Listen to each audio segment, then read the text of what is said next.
Am I the idiot for telling my wife that my son is not a replacement for our dead baby? I know the title sounds really cruel, and maybe it was, and I'm wrong, but I don't mean for it to be. I, 37, have known my wife Janica, 39, since we were both in high school, and I've loved her since I was 13. When I was 21, I was just a boy when my father died and my life spiraled and I broke up with Janica. I had to grow up fast to support my grandparents, mom and sister. Even though we came from a rich family, I had to prove I could run the family. I made mistakes, and one of those was not treating my new girlfriend Ayana at the time properly. I neglected her, cheated on her, yelled at her, and was a terrible person who tried to justify his bullshit by saying I miss my dad. I still miss him every day. After I got therapy and realized how wrong I treated her, I tried to reach out and apologize, but this was 2005. It was easy to disappear. She was gone. Janica and I have 2 daughters aged 8 and 5. Early last year we were going to have a 3rd child, but my wife was in a car accident involving black ice late into her pregnancy, and our son died before he could be born. For a year my wife cried herself to death every night. We have been to therapy for individuals and couples, but it did not help. Then in January I learned about my son Arian, 15. His mom died a month prior from some cancer, and his grandparents could not afford to support him, so they wanted a DNA test. But the boy looks just like my father, so of course he's my son. I took him in without the test and my wife latched onto him. She showered him with gifts, made him special lunch every day, our daughters get cafeteria food, and tried to help him with homework to the point that our daughters got jealous. It really cuts me that I wasn't there for him.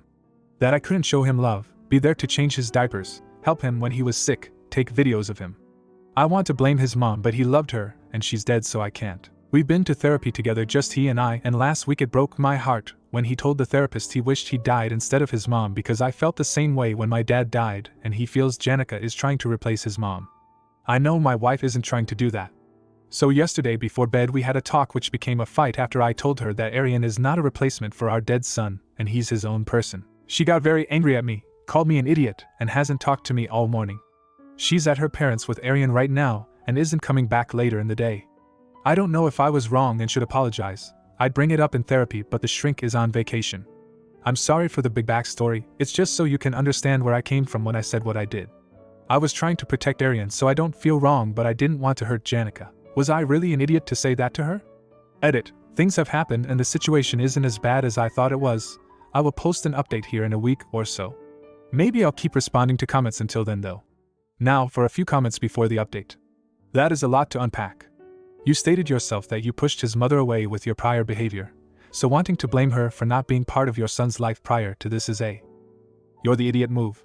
There had to be a better way to broach this subject, and certainly a more empathetic way. Obviously you are no stranger to therapy. Why hasn't family therapy been brought up as an option? Clearly there needs to be better communication between all of you, and probably a clearing of the air is necessary. Then the poster responds with, I know I'm wrong to want to blame her. I was such a terrible person to her. But I can't just lose that feeling as much as I want to wish it away. I offered full family therapy to my son, but he refused, and when I insisted it seemed like he would cry, so I told him we'd continue just me and him as long as he wanted. Comment 2. You're the idiot. You've conflated 2 unrelated matters, a dead child which you don't seem to show any emotion about, and a woman working very hard to welcome a teenage boy into the family, to actively work against the negative stereotype of stepmother. What an amazing woman. Your comment was mean. And you sound jealous of your wife. If Arian has an issue, beyond sharing his feelings in a therapy session, then it sounds like your wife is capable and considerate enough to work through it with him. Now for the update. So it's been a bit, Christmas passed and things have gotten a lot better. For people wondering why Janica took Arian to her parents, he likes being there. Her parents remind him of his grandparents. As for Arian's name, where Brown, it's common. It's not his real name, but I didn't think twice about using it. After reading the initial comments I realized how badly I messed up and took my daughters with me to my in-laws. My wife was with Arian in a bedroom, and he'd had a breakdown. He was crying really bad in her arms saying he was sorry, and he wanted his mom back over and over again. It scared me cause this was me after my dad died.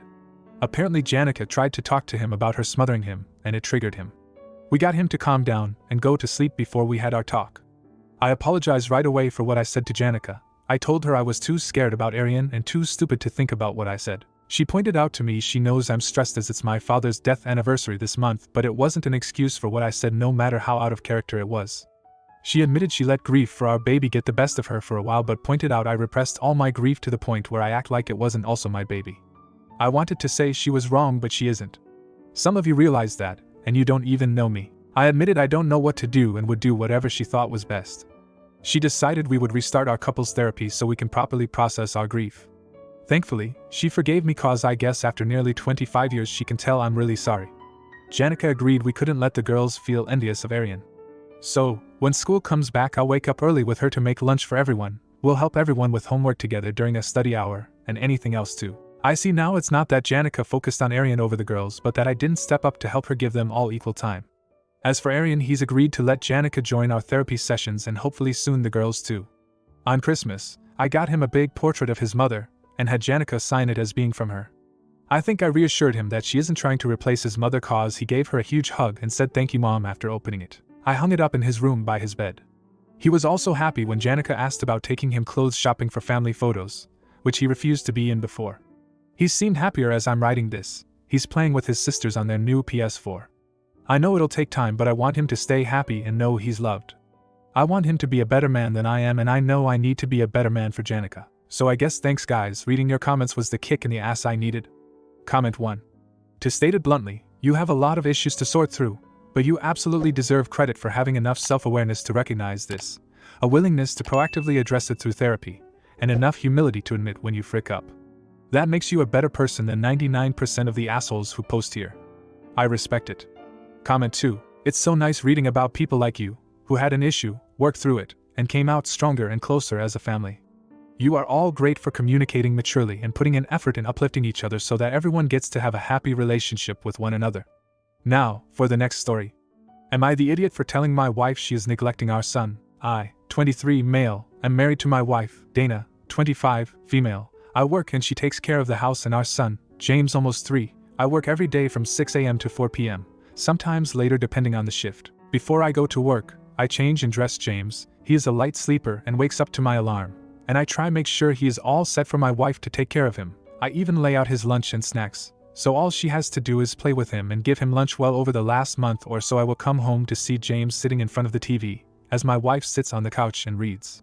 His diaper is almost always full. This makes me so mad, and I try to tell her in the nicest way possible that she needs to start playing with him, changing him at the very least. Well, 3 days ago I came home from work, with some KFC for us to eat, and James was in front of the TV, not changed, and not even fed. Let me repeat that. He was not fed lunch. She was on the couch reading. This put me over the edge. I simply couldn't believe it. Well, here is where I might be the idiot. I set the food down, filled a cup with cold water and poured it over her crotch, and told her that she couldn't have dinner. OFC, she started yelling and asked why. I pointed to my son. I told her that if our son was treated like this then she should at least know what it's like to be uncomfortable and unfed.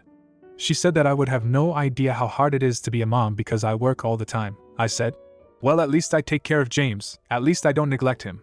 She said, fine, you are taking care of him then. And left. She's been staying with her moms, and all of her siblings have been calling me and telling me I need to apologize. And what an idiot I am for calling her neglectful and pouring water on her. Am I the idiot? What should I do? Edit, I am sure that he isn't being taken care of. Based on the fact that when I get home he is very hungry, and when I ask her if he has been fed and changed she will never give me a clear answer. It's always, he shouldn't need it. Or, isn't it okay for him to go a couple hours and even? I'm too tired for this conversation. Also, I love my wife. I know it probably doesn't seem like it, but I do. I want to help her but she just keeps saying I need to back off, and that she is perfectly fine and doesn't need any help. Now for a few comments before the update. Not the idiot. Tell her not to come back until she gets therapy because something is obviously wrong with her. You need to protect your son. Neglect is a form of abuse. Comment 2. Not enough info or everyone sucks here. I am astounded at the number of people who think this type of abusive behavior from a spouse is okay. This is new behavior, and OP doesn't seem to have made any meaningful attempt at conversation other than play with him. Change his diaper. Diapers fill up quickly. It doesn't necessarily mean he's been languishing in poop for hours. Also, sometimes kids won't eat. They eat when they want to eat. Was the kid crying and desperately hungry? If so, a major issue. If the prepared lunch wasn't eaten but the kid is still chilling happy as a clam, no issue. There's just not enough info, and it doesn't even feel like OP has ever bothered to use his words and find out. OP's wife may be neglectful. She may be abusive. She may be struggling with mental illness. She may be a jerk. She may be sick. She may be a lot of things. There's not enough info to make a call. Now for the update. I feel since some of my actions were affected by you guys, I should update you on the situation. So a couple days after I posted she came home, I let her get situated and then sat her down for a talk, what I should have done in the first place. I set some very clear boundaries. James has to be fed and played with, and she should only revive 30 minutes of TV a day. Then I asked if she was okay and what's been going on. She said that it has been incredibly hard for her to even get out of bed, and that on some days she just hates being a mom. This broke my heart. I told her that if we budget we can afford to get her therapy. We found a woman who looks like a good fit and her first session was yesterday. Already my wife seems to be doing better, so hopefully this keeps up. I also asked if she would like to get a job 1 to 2 days a week and I can take James on the days she works. She loved the idea and they were cute job hunting for her. Hopefully this will make things easier for my son and for her. Thank you all again. Comment 1. I'm glad there's a plan in action, but I wouldn't rest on your laurels. Continue monitoring your son because that was abuse that he was subjected to. But I'm glad your wife is getting therapy. Wish you all the best. Comment 2. This is great, but you also need to focus some time and energy on your son's development. A 3-year-old shouldn't be diaper dependent. He should be well and truly undergoing or finished potty training by now. The neglect has obviously impacted him, so it's important his needs are given priority too. Not being fed in a timely manner, etc. is definitely not great, but missing developmental milestones will have serious long-term implications. Am I the idiot for making my son do an after-school activity? All of my kids have done extracurricular activities. My oldest did cheerleading. My second drama. My youngest is in art. My 16-year-old, Seth, doesn't want to do his current activity anymore. I said, okay, what do you want to do instead? Seth said he doesn't want to do an activity anymore. I said that's not fair to everyone else, and he needs to pick something. He said he wants to play video games. I said okay, we'll find a video game club. He said no, he wants to stay home and play video games. I nixed that idea. Seth had an outburst and lost electronic privileges for the weekend. He's currently not talking to me. He called his mom on his brother's phone, and she emailed me to say I'm a jerk. His oldest brother thinks I need to communicate better. His other older brother thinks he's a spoiled brat, and I should punish him more. I just think he needs to do an enriching activity. Seth needs to develop social skills before he goes to college, or trade school or employment, or whatever he wants to do, and activities and clubs are a great way to do that. On the other hand, he's 16. So if he's not getting anything from it by now, should I save myself the expense and just let him do whatever he wants? Now for a few comments before the update. Not the idiot. But not because it isn't fair. Your almost adult needs to be gaining life skills right now. And those come from extracurricular or an after-school job. They do not come from going to school and then gaming for 8 hours. I'm down with the video game club, or esports, or whatever. He can find something that teaches social skills, competition, winning and losing gracefully, etc., that fits with his interests. That's how you become a full human, and he should then, after schoolwork and whatever chores are taken care of and his extracurricular/job is done, be allowed to frick off and game for pure enjoyment, because balancing your responsibilities with your free time is a huge life skill that a lot of kids I went to college with a few decades ago didn't master, and that is as big of a deal as any of it. Reframe your argument. And have a loving, two-way conversation about responsibilities and learning and balance and whatever. But don't use the fairness approach. Comment 2. You're the idiot. Some people are introverts. Let him be. Show interest in him. Play video games with him. High school is exhausting. He socializes all day. You need to adapt your parenting to each individual child, not apply the same rules to all of them. Sounds like one of his brothers is jealous though, so you might need to address that with that brother. Now for the update. After some back and forth with my son, we agreed on an activity for him. At first he said he would go with the part-time job option I suggested. When he realized most places wouldn't accept an employee working 1 4-hour shift a week, he gave up on that idea. Volunteering was also considered and discarded. Finally, he said he was going to learn his mother's language. She was never really around enough for him to pick it up from her. However, it is a part of his heritage and something he is interested in learning. So he's going to spend 15 minutes a day working on this language, which amounts to almost 2 hours a week, which is normal for an extracurricular. The online lessons he will be taking let him learn at his own pace, which appeals to him. We're also going back to family therapy to talk about the stress of a relationship ending and transitioning to adulthood. It'll be 6 sessions over 6 months. Seth is annoyed about this, but I think it will help us communicate better. Comment 1. Still don't get how video games are not an enriching activity. 90% of the skills of my today job came from the knowledge I collected from my interest in video games. My English made tremendous jumps because of games. I met my wife around some corners through video games.